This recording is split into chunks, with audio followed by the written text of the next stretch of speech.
Hi, this is the Mike for Spokane update. It's for the week ahead of June 21st, 2015. These campaign updates are really Spokane news updates in a lot of ways. And since I began my campaign, this will be probably my fourth update, I'm gathering up quite a bit of material that's of interest to the citizens. So I'm going to break these videos up a little bit, and I'm going to focus primarily on law enforcement and transparency issues, and there's a bunch of that current news that have broke this past week that really needs to be addressed now. And so I'm going to, this video, I'm going to talk a little bit about the law enforcement. In a future video, I'll talk about the controversy about the big hotel and how public property and assets transfer to the private sector, and not necessarily in the best way possible. First, on the law enforcement. Now, for those of you that may be just catching, haven't seen some of the earlier videos, there's an issue with police driving too fast in neighborhoods without their lights on. There's a group that was going to throw volleyballs at these vehicles. I objected when I saw them. They brought to my attention a controversy around a police officer bicycle fatality from a year ago. They're asserting that the findings contradict what's happened, how this teenager was killed.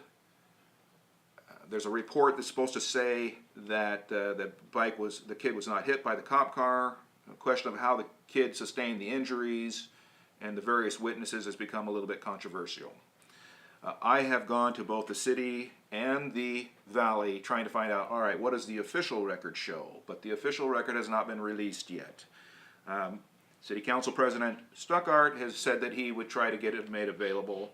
He's working on it, and he thinks July 24th is when this report, this investigation findings, will be released. Before that, it wasn't going to be till the end of the year, December, and there were some people asserting that it would never be released, and that was a problem for me. There's been some allegations on both sides now about whether the investigation is credible or if the critics are credible, and that has led to the sheriff contacting me and offering to make this report available. I exchanged messages with the sheriff. He gave me the option to come down and look at it or get a copy. Because of the controversial nature, and I might make comments based on that findings, I asked to get a copy of it. He had me talk to staff, who was pretty agreeable, who referred me to an information officer, a public resource information officer, who sent me back to the city.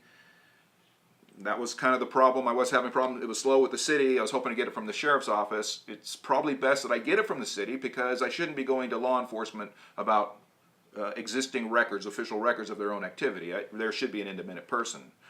So in my email exchanges with the sheriff, it's now back to the July 24th date, unless I hear again from his staff, who was supposed to get a hold of me on Friday, said she was busy covering for someone else, and it might be a little bit longer, and I'm hopeful we can get a look at this record soon. July 24th is when we're going to make it available, but there's a question of how much will be redacted. That is a problem for me, because it's a kid on a bike and it's a police officer driving a car. There's no expectation of privacy here. It's on the public roads. Whatever happened. We need to know about it. That it needs to be redacted I just don't see a whole lot of that, and that's a question in itself. Those type of issues, if I do have a problem with the report, and I'm not saying I do or I don't, I really don't know. I do know that the city councils of both the city and the valley, they don't know. They see nothing, they know nothing, right? Typically, it's the Ombudsman Committee was supposed to address these irregularities and see if things pass a smell test or not. But the recent controversy is the woman who was white but pretending to be black or whatever, who made national news, which is kind of a non-issue, really. It turns out that she was driving a whole bunch of irregularities coming from a report done by Winston Shea that was released this past week, causing the mayor and the city council president and ultimately the whole 6 of the 7 council people that were present to remove this woman from the Ombudsman Committee. They also asked for the resignation and received, they asked for resignation for 2 more committee members, received the resignation from one, and it granted a week extension for one that was not available or out of town.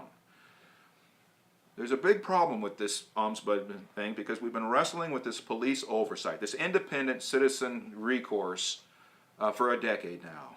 And the results of this recent investigation basically says that this police ombudsman committee was a bit of a sham. And they were really not fair to police. They were hostile to police.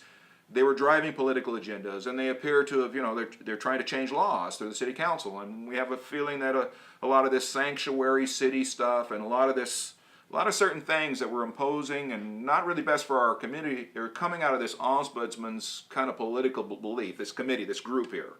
They were targeting individuals, really a mess.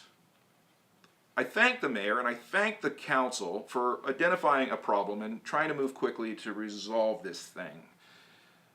It is important that I communicate to these people that the city council that whatever committee or council or group or board that they elect is ultimately merely their proxy. They are ultimately responsible for their behavior. They're there so that you don't have to be. We can only elect our mayor and our city council people. We don't elect the people that you, the city council people, appoint.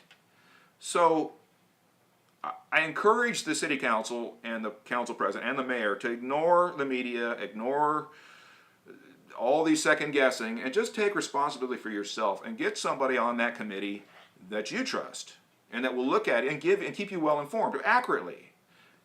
Take away any disciplinary powers because you do not want that committee wrestling with the police union and factors. All you want is them to look at things that you don't have time for. If they have a problem, if it looks like there may be some discipline or there may be some sort of added emphasis, we need thunder from the city council, they can bring it to you and you can elect to do so or not do so at that time.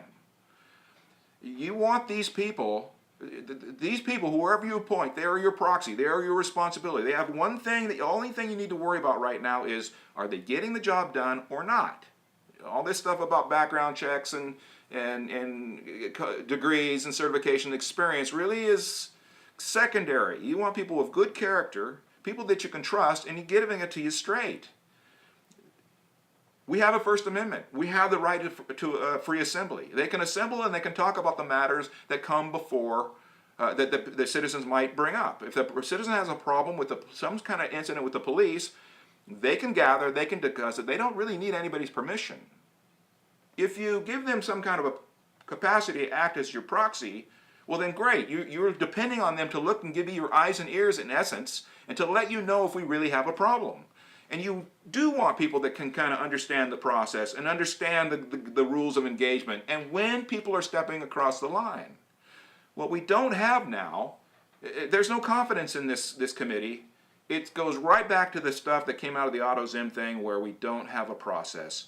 I think that this mayor and the city council and the city council president together can solve this problem now, in the next 30 days. If you can't find someone to sit on the committee and get an ombudsman, sit on it yourself. Nothing says the mayor and the council president or any city council president can't sit on this committee because it's ultimately one of your primary duties is public safety.